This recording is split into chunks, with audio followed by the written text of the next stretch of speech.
So, good morning, good afternoon, good evening, wherever you're viewing from. This is Laura Thompson behind the scenes today on TAN TV, the African American Network, where we have a local feel with a global reach, and it's Women's History Month. And we're celebrating women, all over the city, actually, all over the country, during the month of March through March 31st. And so we have the distinct privilege and pleasure of introducing and interviewing and chatting with the incomparable, honorable Gloria Ray. So how you doing, Gloria? Hi, Laura. To my public audience out there, you have to understand that Laura is a Gloria Ray fan, and I'm a Laura Thompson fan. We love each other. We're from Denver Heights. Denver Heights in the house. Denver Heights, Texas. So before we get started with the interview, Gloria, if you could tell us just a little bit about yourself, who you are, what you do, where you're from, all of those good things. I can say it very succinctly and very quickly.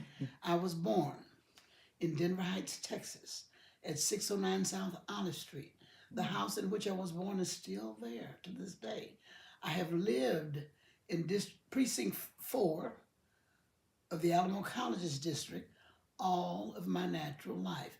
I just kind of started moving from the east side to the north side, which is a normal progression of the African American population. I was an executive at Kelly Air Force Base before I retired. And when I retired, I started opening different businesses, and I gave myself away to my community. Wow.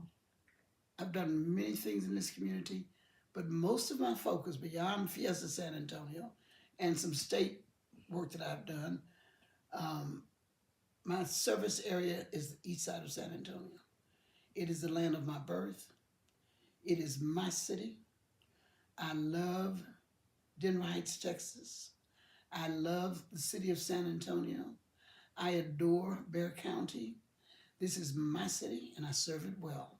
I am the trustee for District 2 of Alamo Colleges. I love my work. Wow. Because we educate our citizens from the cradle to the grave.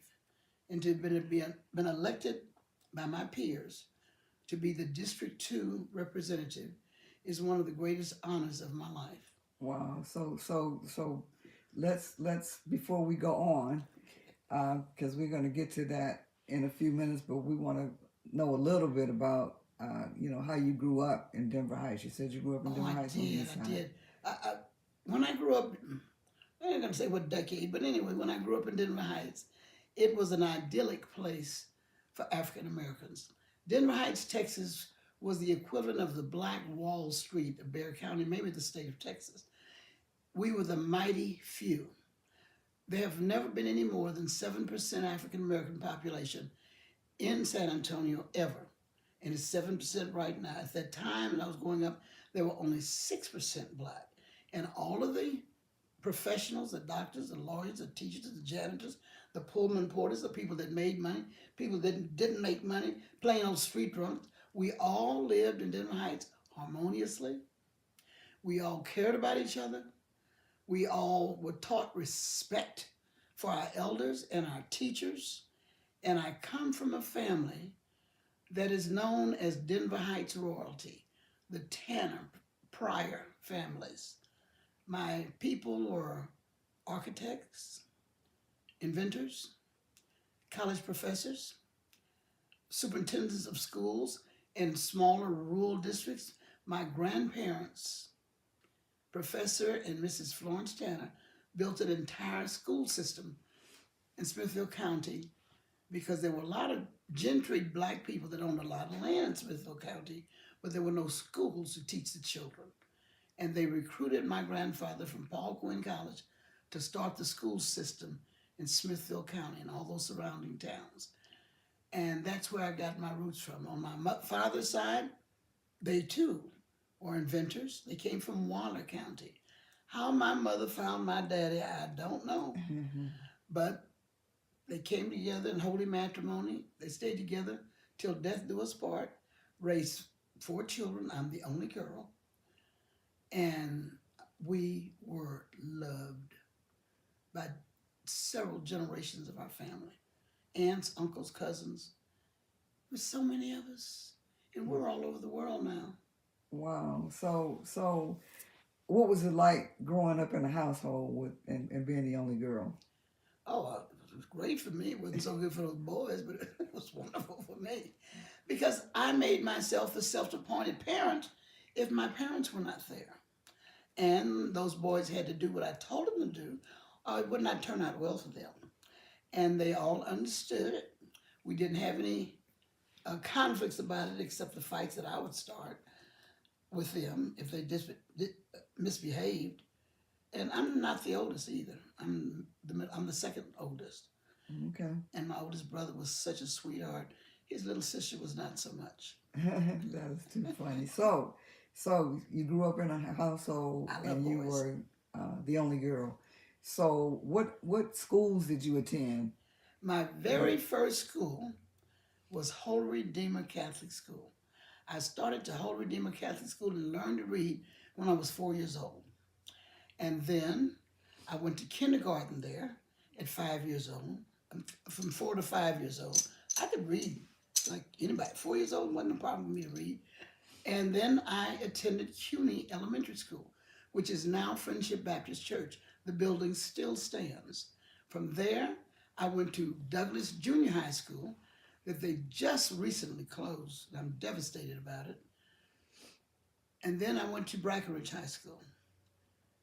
Just as integration was commencing at the high school level, I had some trying times at Brackenridge, nothing that I couldn't handle, but we were really not that welcome there. It wasn't many of us, but we stuck together, not only with our Brackenridge classmates, but our Highlands High School black classmates, St. Peter black schoolmates, and the people that went to Wheatley. We were a teenage community of dignified, respectful children that had good, clean fun. Wow. So did you participate in any activities while you were in high school, like the band or I was a cheerleader. Oh, okay. Uh, I can see that. I'm not much of a music person, but I guess my greatest hurrah was being a cheerleader. Wow, and you're still a cheerleader. I am. You are. You're always cheering people on. Wow. So that's my phenomenal. calling. So I'm a living history type person. Yes, you are. You know, I like to capture history as it happens, and I like to follow people and allow them to tell their own stories. A lot of times, when people think of history, they think of a long time ago, like in the 1800s or now the 1900s. Kids laugh when you say you were born in the 1900s. But anywho, I like for people to be able to tell their stories while they're still alive because it's their stories and the stories are coming directly from that person. So you graduated from Brackenridge High School. Yes, and I also like to admit I wasn't a valedictorian at Brackenridge High School, but I did receive from Durham's Business College a valedictorian scholarship to attend a previously segregated business college. Wow. All I ever wanted to be as a little girl was to be a secretary, because back in those days, secretaries didn't look like me. And I took typing. I taught myself to type. I also took typing in junior high school and all the way through high school. And all I ever wanted to be was a secretary from 6th grade at Kelly Air Force Base. That was my dream for my life. And lo and behold, in 1966, I got a letter from San Antonio Air Logistics Center inviting me to come and interview to be a secretary. I screamed. I was so happy. It was a dream fulfilled. I could go on a job and wear high heel shoes and dress up every day and work in an office. I thought I had arrived. And then I got to Kelly Air Force Base. And another whole world opened up that I never knew existed because I lived in a segregated society. There were professions at Kelly that I never even heard of. inventory management specialist, production management specialist, all these high level positions that were filled by predominantly uh, Anglo Americans.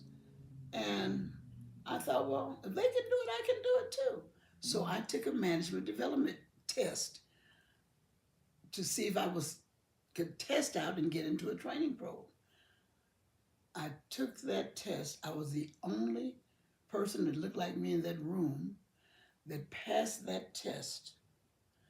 And a few years later, I got in a management development program that would take me from a GS5 to a GS9. I thought if I ever get to be a GS9, I'm going to be a big shot. And then I got to be a GS9. I thought, it ain't all that. And then I was able, because I did well at everything I did, I kept getting promoted. I never stayed in a job more than 3 years because I kept getting promoted. And I served in so many female non-traditional jobs that no female at Kelly had ever done before. Mm-hmm. And sometimes those male-dominant professions were not real pleased with this little girl. I looked like I was 18, but I was probably about 23, 24, 25 at the time.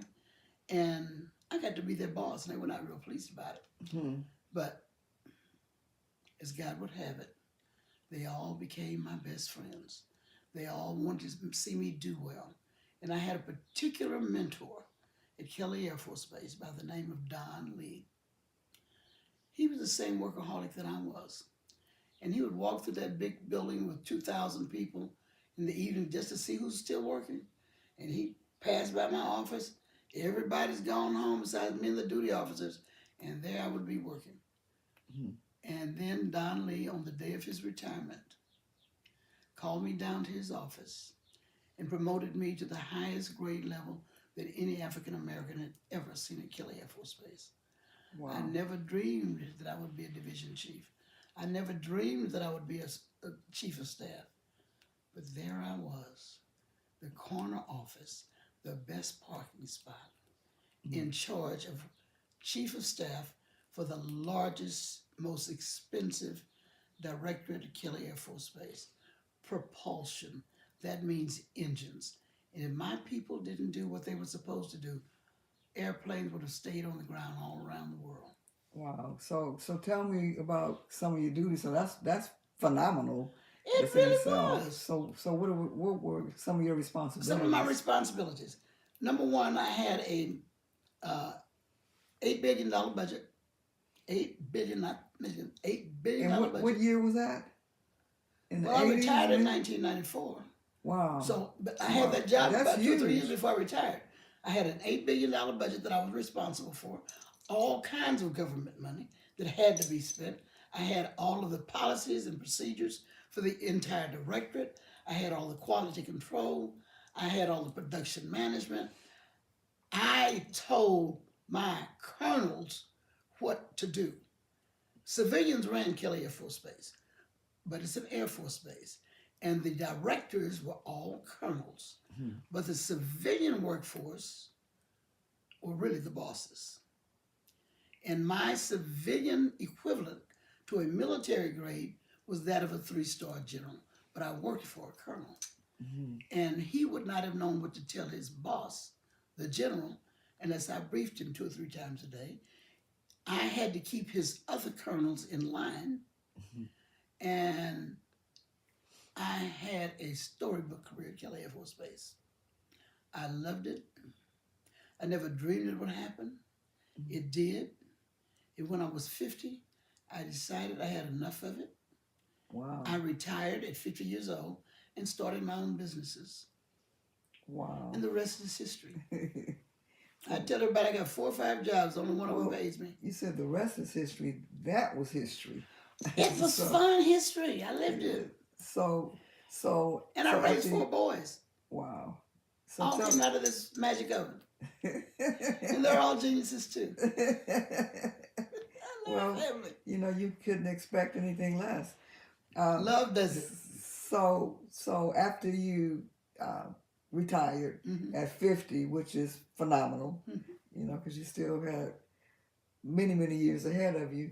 So what did you do after that? Well, my first business, because I like flowers a whole lot.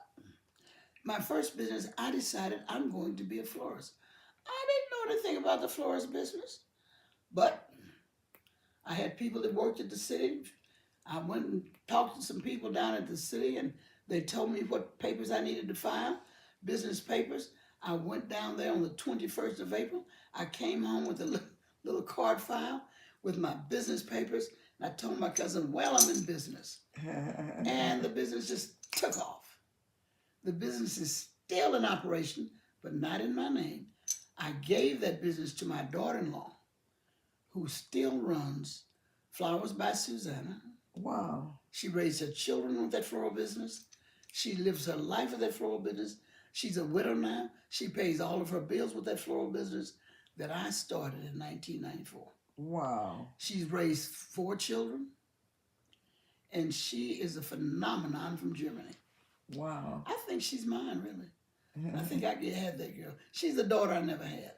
Wow. So these are the kind of stories I like to hear. You're tuned into it's Women's History Month on TAN TV, the African American Network, where we have a local feel with the global reach, and we're here talking to the amazing Gloria Ray, the Honorable Gloria Ray, excuse me. But this is something that I didn't know. I know that, she likes flowers. She's got a paradise garden that she grows all the flowers herself and maintains it. But I didn't know that you were a florist and that you had a flower shop. And I got involved in Fiesta while I was still working at Kelly. Mm-hmm. And I got involved in Fiesta San Antonio about 1990 as an elected commissioner. And for 10 years, I held every office in Fiesta. And in 1998, I was elected to be president-elect, which meant that the following year, I would be president of Fiesta. I was the first minority female in the history of Fiesta San Antonio to be president. And I'm still involved with Fiesta. That is my passion. When Fiesta springtime comes, the flowers are blooming, the bands are marching, the party goes on, and I party right along with them. Well, that's right up your alley because you like flowers and confetti and parties. I love people. And she likes to dance. Oh, I dance all night still. I've been in a venue with her. They started playing music. She'll get it by herself, and then the young guys will come and want to dance with her, and she outdances them. Yeah, I dance people in the bad health. I've been doing it all my life. See, young men, they think they want to show you how hard they can dance, and woo, and then they get tired. Mm-hmm. I'm just standing there rocking steady, moving across the floor. I think I came dancing out of my mother's uterus. That is too funny. Well, the first introduction to you dancing with me was at a Van Cortlandt picnic, and I saw you and your husband dance, and I was like, "Oh my God, I didn't know that they could dance like that." Oh, when I met that man, it was love at first dance, and we danced through 22 years of the most happy marriage you ever want to see in your life. Dancing, never stop dancing. Wow. Dance to the music. Life is a symphony. Wow. So you became you started out as a secretary. You thought that you just 2 clerk typists. You thought you had arrived because that's what you wanted to do, is work in an office. My dream had come true. You started getting promotion after promotion after promotion. Then you said, "Shoot, I've done all I can do. I'm 50. I still have my whole life ahead of me." So you opened a florist, which a lot of people don't know. She's got some other businesses too, but that some people may know about, but that one is new to me. She talks about all her other businesses. But anyway, so then you get involved with Fiesta and become the first president. First minority president of Fiesta. And that's huge.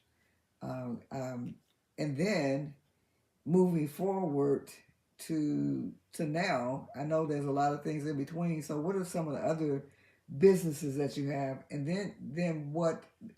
Lastly, I want to talk about the event that you've created as a result of being a part of Fiesta and your love for Okay. Fiesta. The next nonprofit business that I started, it was in conjunction with members of my church. I started a 501c3 nonprofit called the St. Paul Area Development Corporation, because the neighborhood around my church on the near downtown east side was drug infested, and a lot of the houses were dilapidated. So the mission of the St. Paul Area Development Corporation was to develop all that land that surrounded our church. We were going to build a senior residence. We were able to get federal CDBG money to rehabilitate houses that had been previous drug houses. And single-handedly, I was able to raise $500,000 for the St. Paul Area Development Corporation. Wow. And now my church owns those 3 houses, and it's income property for the church. That was my first nonprofit. I also served on the Carver Board, which is right across the street from my church. And then my next business, the one that I have now, that's recently been incorporated, is also a 501c3 charity called the Historic Neighborhoods Development Corporation. Our focus area are the historic East Side neighborhoods of Government Hills, Dignawood Hills, and Denver Heights. And it is a nonprofit charitable. Our philanthropy arm of our business is Fiesta East. Let me tell you about Fiesta East. Mm-hmm. We're having our second annual Fiesta East on May the 3rd on a Saturday. Starts at 10 o'clock and it closes promptly at 7 because that's Flambeau night. We have live bands, we have DJs, we have tables to rent, there are food trucks for food to be purchased, we provide beverages. We have a blast at a family-friendly venue of Dignawood Park and Lockwood Park. It has recently been restored and refurbished, and it's the tallest park and the largest park on the near downtown east side, north of Commerce Street. Come one, come all. It's free and open to the public. Excuse me. Bring your dogs. Bring your children. The kids can play basketball for free on the basketball court. There's swings, there's grass, there's flowers. It's a beautiful place, and what a lovely way to end Fiesta on a Saturday party in Dignawood Hills Park. Wow. That Victorian neighborhood. Wow. Beautiful. So you're creator of that event and that nonprofit. I am the incorporator of the nonprofit. Mm-hmm. Floyd Wilson, a former senior vice president at Frost Bank, is the CEO. Evelyn Brown, who is a member of the Dignawood Hills Neighborhood Association, is the vice CEO. And we are busy as bees getting ready for Fiesta East. So Fiesta, we have a small but mighty group of volunteers that help us plan Fiesta East. From last year, it's going to be much bigger this year. So who's some of the entertainment? Well, Billy Ray Shepherd's going to be there. Uh-oh. Billy Ray Shepherd and friends. We don't know who the friends are, but he's already committed to doing it. Carlton King's band is going to be there. There's another band I can't speak of right now, but it's a physician that has a band that plays rock and roll, and he's going to do it almost for free for us. Wow. I'm so excited, I don't know what to do. We're also working to get the South Side Mariachi group to come help us open it. The opening ceremonies, we have Mexican Folklorico from Mexico, members of St. Monica's Church. We have an African drummer, Mr. Milton Wilson, and his friends will wake the neighborhood up with his rolling African drums. Then we have the Folklorico. Then we will have the mariachis. And I'm trying to get a German Ombapa band too to open it up. But we open it up in prayer, with prayer from historic St. Paul United Methodist Church, the oldest continuing African American congregation in the state of Texas. and that is my home church. And my pastors will be there and singer to be there to open up the opening ceremony. We'll open with prayer, and then we're going to party. So she went from the top level position, handling $8 billion as a and a budget. Oh, and in charge of HR for 2,500 people. Wow. So she went from there to now she's living the life of service and partying. I tell everybody I work really hard, but I party harder. It's called balance. Right, you have to do it. Somebody's got to do it. Somebody got to party. So now, in addition to your businesses on the side, and in addition to your community service, you're involved in public service as well. So you are the current District 2 Alamo Colleges trustee. Yes. And so you're now. And I love my work. So tell us how you got there, because you've been working with Alamo Colleges for quite some time. Long time.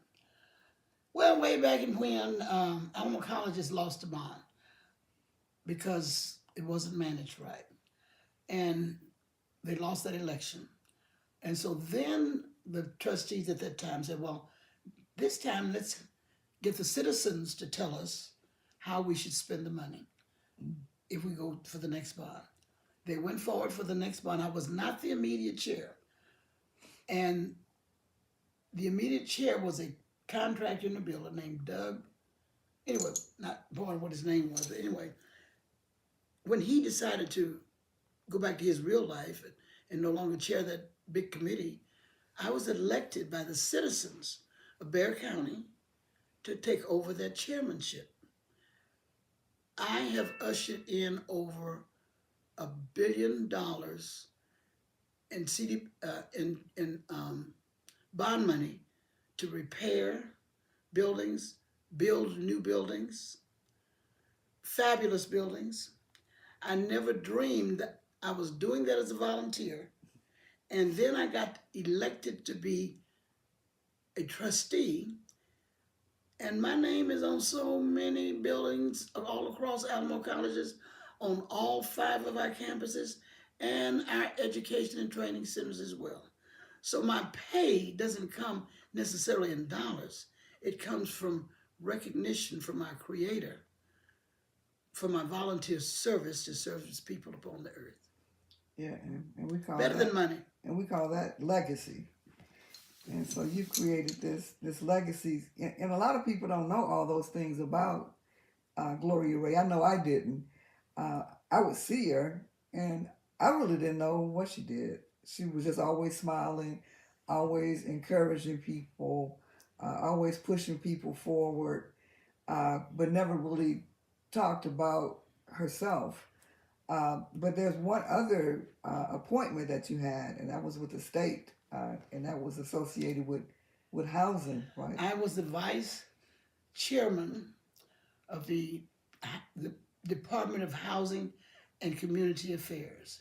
That particular state department is responsible for all of the affordable dollars on housing all the way across the state, from the colonias down in the south, all the way up to the panhandle. If federal dollars washed through the state, I was the vice chair of that committee for years. I learned a lot by being in housing. So I'm eminently prepared to run this Historic Neighborhoods Development Corporation because of what I learned, and I was appointed by Rick Perry. What I learned with my compadres in Texas, big-time developers. They didn't realize they were teaching me, but I'm a fast learner, and we are going to make a difference in those historic neighborhoods, and we're going to build quality housing that the citizens want, and we're not going to be fly-by-night developers that put up trash houses. No. So you've been tuned into it's Women's History Month, and happy Women's History Month, by the way, and thank you for being one of the women, the phenomenal women that we've highlighted and spotlighted on TAN TV.